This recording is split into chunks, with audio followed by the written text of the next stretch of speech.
यहां हम एक और बड़ी खबर आपको बताना चाहते हैं। यह भारत में कोरोना वायरस के कम्युनिटी ट्रांसमिशन से जुड़ी हुई खबर है, यानी भारत के तीसरे चरण में प्रवेश से जुड़ी हुई खबर है। सबको यह डर था कि भारत तीसरे चरण में प्रवेश न कर पाए, जहां कम्युनिटी ट्रांसमिशन होने लगे। क्या भारत में कोरोना वायरस का सामुदायिक संक्रमण अब शुरू हो चुका है?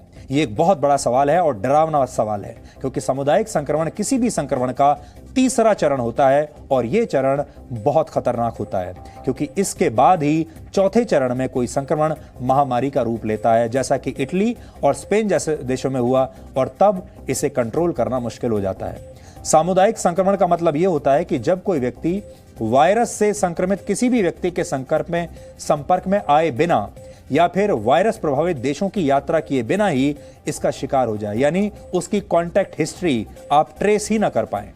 सामुदायिक संक्रमण यानी कम्युनिटी ट्रांसमिशन पर Indian council of medical research ICMR की नई स्टडी भारत की चिंता बढ़ाने वाली है।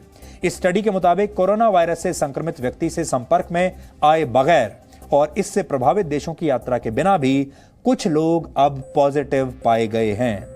किसी भी महामारी के सामुदायिक संक्रमण का पता लगाने के लिए अक्सर भारत के अलग अलग अस्पतालों में भर्ती ऐसे लोगों का रैंडम टेस्ट किया जाता है जिन्हें सांस से संबंधित किसी बीमारी की वजह से भर्ती कराया गया है। इनमें सबसे ज्यादा संख्या निमोनिया के मरीजों की होती है। इस रैंडम टेस्टिंग का मतलब ये पता करना होता है कि कोई संक्रमण समुदायों के बीच तो नहीं फैल रहा। इस नई स्टडी के मुताबिक हाल ही में ऐसे 5,911 लोगों की जांच की गई और इनमें से 102 लोगों में कोरोना वायरस की पुष्टि हुई, लेकिन इनमें से करीब 40 लोग ऐसे थे जो ना तो किसी संक्रमित व्यक्ति के संपर्क में आए थे और ना ही इन लोगों ने कभी कोई विदेश यात्रा की है।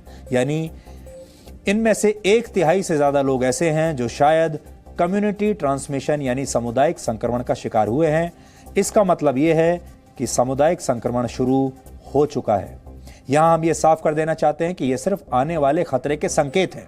इनसे आप अभी तो किसी निष्कर्ष पर नहीं पहुंच सकते, लेकिन आपको और हम सबको अब सावधान हो जाना चाहिए। ये जो हम आपको बता रहे हैं ये खतरे का संकेत है। मेरे सामने वो लिस्ट है हाथ में और मैं आपको बता सकता हूं, तमिलनाडु में 5 लोग संक्रमित पाए गए हैं इस टेस्ट में। महाराष्ट्र में सबसे ज्यादा 21 लोग पाए गए हैं।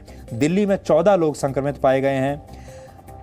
पश्चिम बंगाल में 9 लोग, मध्य प्रदेश में 5 और तेलंगाना में 8 लोग पाए गए हैं। राजस्थान में एक भी व्यक्ति पॉजिटिव नहीं पाया गया है।